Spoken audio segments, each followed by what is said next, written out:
8, verse 31 to 32. Kung patuloy kayo susunod sa aking aral, bakit kailangan patuloy na sumunod? Para malaman mo ang katotohanan. Dahil pag hindi mo alam ang katotohanan, we are lack of wisdom, we are lack of knowledge. At remember, sabi po ng Hosea 4:6, my people are perished and destroyed for their lack of knowledge. Kapag mangmang ang mga anak ng Diyos sa kanyang salita, mapapahamak tayo, pero kung tayo may kaalaman sa salita ng Diyos, di tayo pwedeng iligaw ng demonyo, di tayo pwedeng maagaw ng demonyo, makuha man niya ang ating physical na katawan na nagkasala, kapatid ko, ang kaluluwa natin ay di maaagaw sa Panginoon.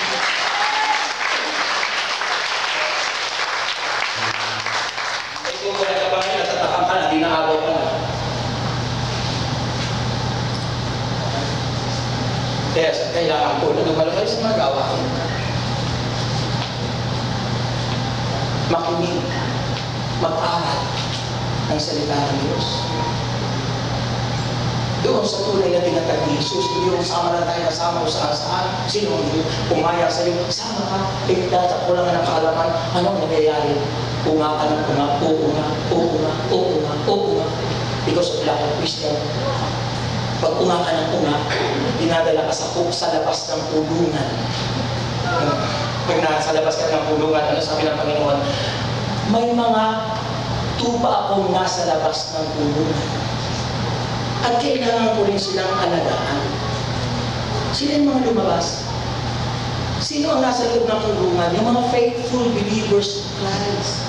At halimbawa yung pulungan, yung itinatag na Church of the Lord Jesus. Kaya sabi niya, mayroon dalawang grupo ng tupa ang Panginoon yung nasa loob ng pulungan at may mga tupa ang Panginoon nasa labas ng pulungan. Sabi niya, kailangan alagaan ko rin sila. Dahil God is faithful to all believers.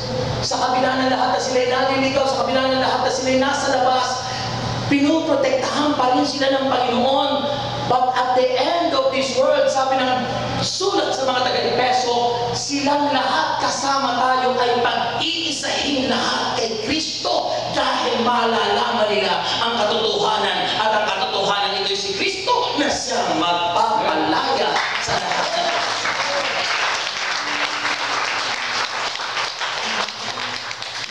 ng palakas sa Panginoon.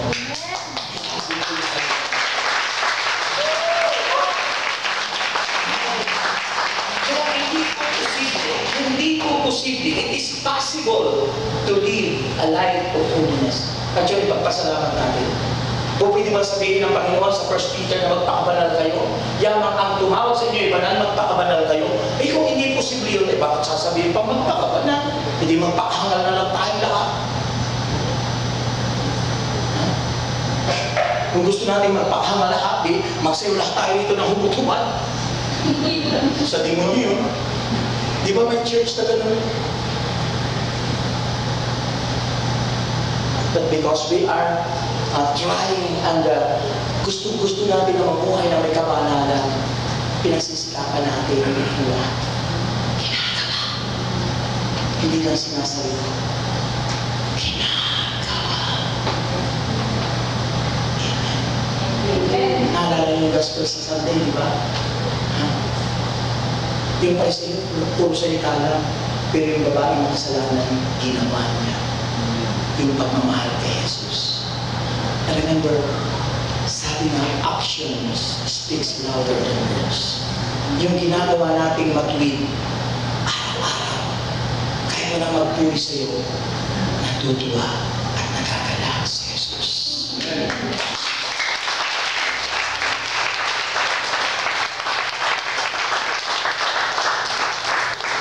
Sabi ng isang pare, marami ngayong mga kababaihan, hindi na nagbebel sa pagsama. Tanda yun ang nagpapakasako sa Diyos mo.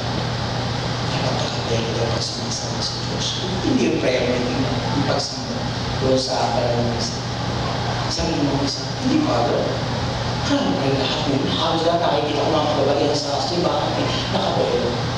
Kasi lagi silang nagpupunta kay Dr. Abel. They are concerned concerned for their beauty. They are concerned for their physical body.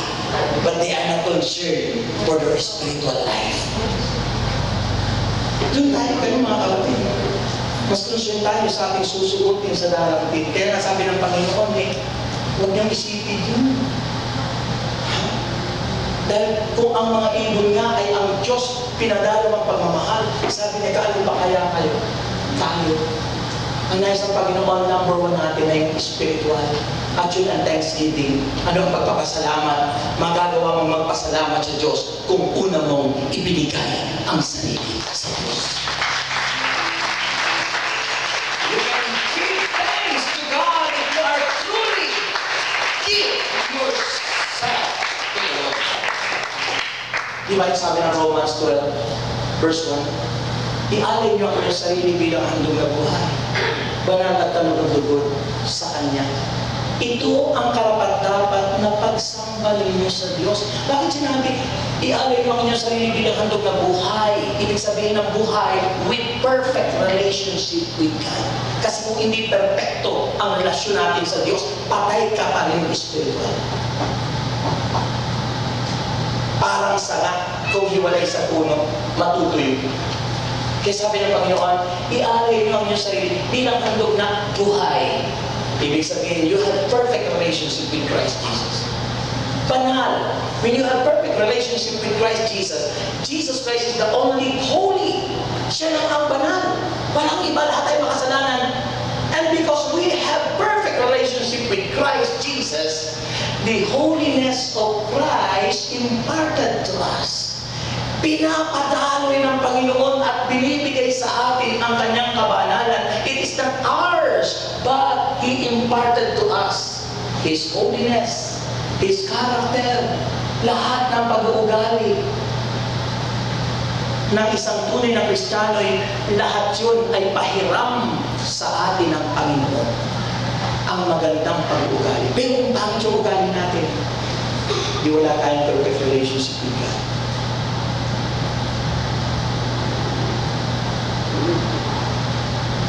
Pag nakatayo ko kayo. Di po ba? Si Kristo lang yun. No one is holy except God. No one is righteous except the Lord. That's why the righteousness of man, ang pagiging matuwid natin ay hindi sa atin. Ito'y nangyayari lamang because of perfect relationship with the Lord Jesus. Lahat ng katangian ni Kristo isa sa atin. And even the powers that Jesus Christ received from the Father. Sabi ng Matthew chapter 28, verse 18, all powers in heaven and earth was given to me by my Father. Eh kung na kay Kristo na, may perfect relationship kay Kristo, all the powers of God that given to the Lord Jesus Christ. May receive mo si Jesus Christ, it is yours. Nasa sa'yo na, taglay mo yan, kaya mapapalayas mo.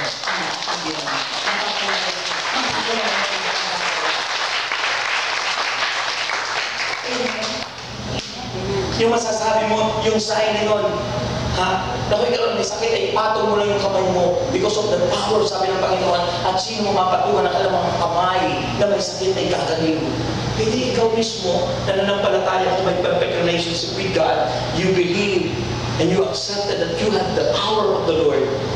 Lay your hands to your head and believe that you will heal. Amen. Amen. Amen. Kaso, minsan ay walang pananampalataya. Kasi alam nyo, minsan nagiging ritual na lang yung ating ginagawa. Maisaayos lang, mairaos lang ang prayer meeting minsan. Hindi na tayo nagkaya, hindi na tayo nagpakay, di ba? No? Hindi ko sinasabing kayo yun, dahil sa inyo linitado talaga. Pero ang nakakalungkot yung balita sa akin, iba dyan, na ang dami dating nyo dyan, kaso marami nang naligaw at nalipat sa born again.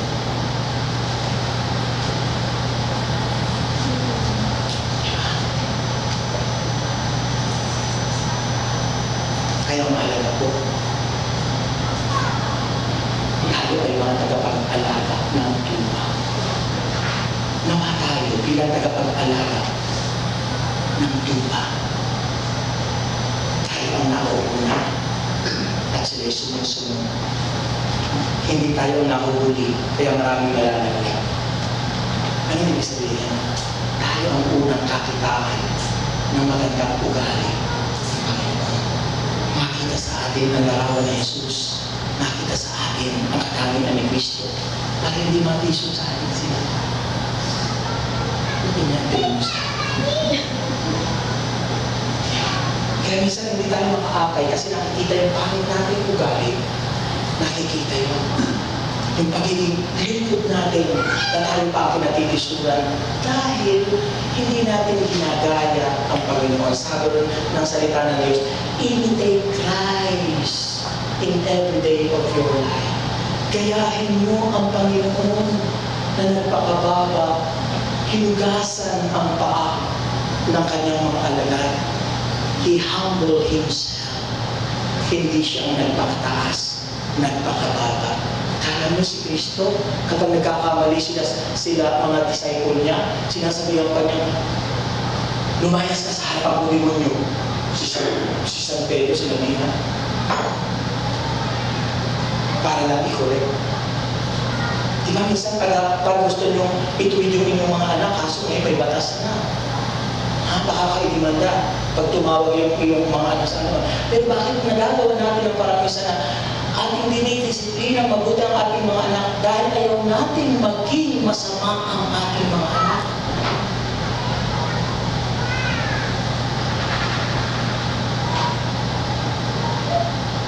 Kagabi yung pagkagamit ko sa prayer meeting sa Amosolo, ang lakas ng ulan. Nagtaksi ang sa may pagbaba sa amin, mayroong lalaki, lubot-hubad. Wala talaga, naked talaga. Ha? Yung ibang mga dumadaan sa Diyos na, Diyos Maria Jose, nagtatakip ng mata pero nakabano. Yung mga nakatricycle, nagsasayang ako sila. Eh, ang lakas ng ulan yung laki naman may gapos kasi ang kamay, siguro dahil may gano'n, iginapos ng mga magulang. Para hindi akala siguro ay hindi mahihiya. Eh kung may ganun ka, kahit na pag nakatakas ka, eh maglalakad ka dyan dahil baliwala sa iyo. Kung may ganun. Kung wala kang ganun, mahihiya ka na. Hindi ka lalakad ng ganyan. Subukan mo. Hindi mo magagawa yun. Kung matino ang isip mo, hindi mo magagawa yun. Pero dahil medyo may ganun, anong ginawa ng mga magulang? Iginapos. Sa bahay, hinubaan, dahil ang nasa isip lang, hindi gagawin, makatakas siya, hindi gagawin, maglakad yun. Hindi kayo. O nakawala, dahil sa lakas ng ulan. Bakit nangyayari mga bagay na gano'n? Dahil ang tao, kapag walang pananampalataya sa Panginoon, iyan ang pinaglalaroan ng demonyo. Walang taglay na kapangyarihan. Hindi taglay ang sinabi ng Panginoon. Sino mang sumampalataya at bautisman ay magtataglay ng kapangyarihan. Kung tayo lamang ay may taglay ng kapangyarihan, dahil ibinigay natin kay Kristo bilang thanksgiving, isinurrender natin sa Panginoon ating buhay, dadalhin sa atin ang kapangyarihan ito at di tayo po pwedeng galawin ng diablo. Kapapalayan mo ang kapapalayan mo. Amen. Paso alas 8 na. Hanggang alas 8 lang daw tayo dito. Okay. So, tandaan po natin, the duty of thanksgiving to God. Mahalaga po ang duty natin. Una, 1 Timothy chapter 4 verse 4. Ang duty po natin. 1 Timothy chapter 4 verse 3. Sabi po nito ng Bible. 1 Timothy chapter 4 verse 3. Ito ang sabi ng Bible. Ipagpabawal nila ang pag-aasawa at ang ilang uri ng pagkain. Mga pagkain nilikha ng Diyos para kainin may pasasalamat ng mga sumasampalataya. Sabi po ron, 1 Timothy chapter 4 verse 8, may pasasalamat. Sabi ron, ng mga sumasampalataya at lubos na nakakaunawa ng katotohanan. Ang lahat ng nilikha ng Diyos ay mabuti. Ang lahat ng nilikha ng Diyos ay mabuti. Sabi kanina ng gospel natin na sinabi ni Father, yung tumingin ka lang na may pagkahalayan sa babae, yung panghinuhubaran mo na raw. Ganun din ba ang babae? Ang mga babae, kapag tumitingin sa medyo gwapo talagang lalaki, tingin hindi mo rin hinuhubaran. Kaya kasi ang lalaki, di ba? Pag hindi mapinago ang Panginoon at sa Panginoon, talagang nung ako'y lumapa ang buhay sa harapan ng Diyos, pag maganda talagang iniisip ko yung hinuhubaran ko siya sa isipan ko. Imagination. Ganun din ba ang babae? Huwag mong magsasabi mga. Hindi siguro, may siguro mag-ilan yung medyo worldly mind, yung mga kasanlibutan. Yung tinatawag na, ano nga ba yung mga tao sa ibaba sa tao doon, no? Yung mga, di ba? Yung para sa kanila, okay na, bahala, walang, hindi nila pinahinayangan yung purity, yung kalinisan. Dapat yun ang pag-ingatan ng mga babae, yung kalinisan nila, yung purity nila, hindi lang purity of the heart, but the purity ng kanilang pagkatao bilang babae. Sa kanila, ang katwiran nila madadala ng paligo. O diba? Yun, liberated na yun. Yun ang dinadala rito ng diablo, ng mundo, sa ating bansa. At hindi dapat yun. Dahil kung tayo may tunay na pananampalataya sa Diyos, hindi tayo sasampahin sa mundo. Mag-iba na raw tayo at magbago ng isip upang malaman natin ang tunay na kalooban ng Diyos kung ano ang mabuti at talagang ganap. Romans 12 verse 2. Magbago na ng isipan. Amen? Kaya ang lahat ng nilikha ng Diyos ay mabuti. Kalugod-lugod sa Diyos, ha? At walang dapat ipalagay na masama. Lahat ay dapat tanggaping may pasasalamat sapagkat nilinis ito ng salita ng Diyos at ng panalangin. Nilinis ang salita ng Diyos at ng panalangin. Amen po ba? At yun ang kailangan po natin. At ang kasunod po, mga kapatid, remember the expression of thanksgiving. It is, alam na alam nila, it is true offering, ang pag-aalay. Una, ang sarili iaalay sa Diyos. At ang kasunod po is the Christian gatherings. Ano po? Sabi ng Hebrews chapter 10 verse 25, huwag kaliligtaang dumalo sa mga pagtitipon. It's part of thanksgiving. Bahagi ng pagpapasalamat sa Diyos. Kung tayo dumadalo lang pag-anniversary, hindi tamang ugali yun. Walang binasa sa Bible na sinasabi, itong Kristiyano, ito'y pang-anibersaryo lang. Ang sabi ng Bible, huwag kaliligtaang dumalo araw-araw. Huwag kaliligtaang dumalo sa pagtitipong itinakda ng Diyos, yamang nalalapit na ang pagbabalik ng Panginoon. Ay kung madalang pa tayo sa patak ng ulan, at paminsan-minsan tayong dumalo, at tayo pag hindi nasa galing itong gawain ay nasa sanlibutan, biglang dumating ang Panginoon, naiwan tayo.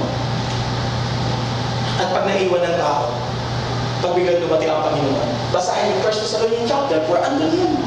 Pag naiwan tayo mga kapatid, alam kanina, eternal damnation sa Gehenna or hell, mga kapatid. Impyerno. Sino gusto sa impyerno? Sino gusto sa langit?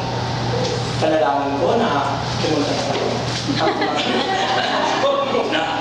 Okay, so finally mga kapatid, huwag na tayo kumanta tayo, wala nang oras. Through songs, sa pamagitan ng pag-awit. Kaya masarap umawit sa Panginoon. Dumalo kayo sa diocesan sa ang tawag nito, sa 27. Diba? Doon sa Sukat Park.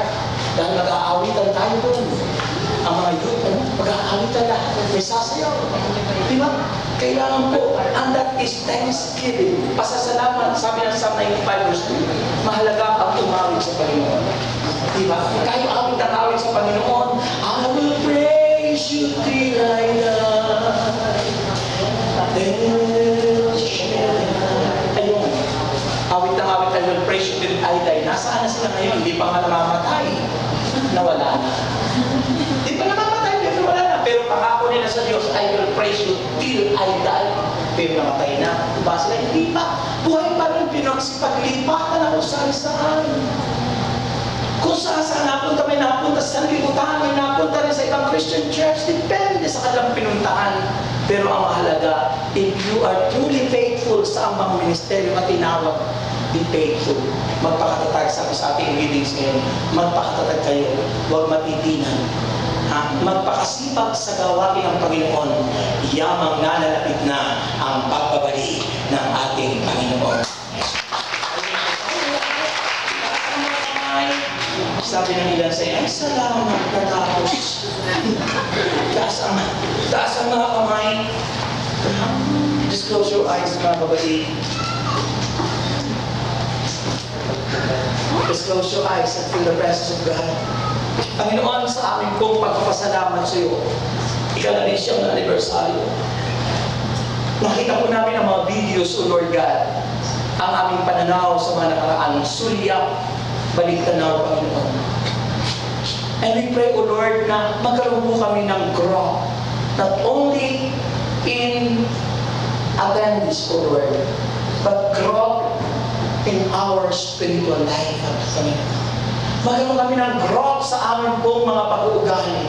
Magkaroon po kami ng growth, Panginoong Diyos. Habang tumatagal, pagdating ng ika-2 dekada, Panginoon, sa 20 years anniversary, ika-2 dekada, Panginoon, nawa po, Panginoong Diyos, yung growth na makita sa amin ay yung aming personality na naging kami unti-unting nagiging kawamis mo. Kaya Panginoon, we pray, O God, na maging tunay po kaming mga lingkod mo, tunay po kaming mga tagasunod mo, tunay po kaming maging tunay na mga anak mo, Panginoon, na marunong sumunod, marunong umunawa at marunong tanggapin ang katotohanan na ikaw ang katotohanan, Father. Ama, narito kami, Panginoon, at nagpapakumbaba sa pagkatalo naman namin, Panginoon, na walang ibang nagmahal sa amin, kundi ikaw lang. Wala, Panginoon. Ikaw lang yung nagmahal ng tapat sa amin. Hindi mo tinignan ang aming kahinaan. Hindi mo tinignan, Panginoon, ang aming kapintasan. Hindi mo tinignan kung ano kami, Panginoon, sa iyong harap. Salamat.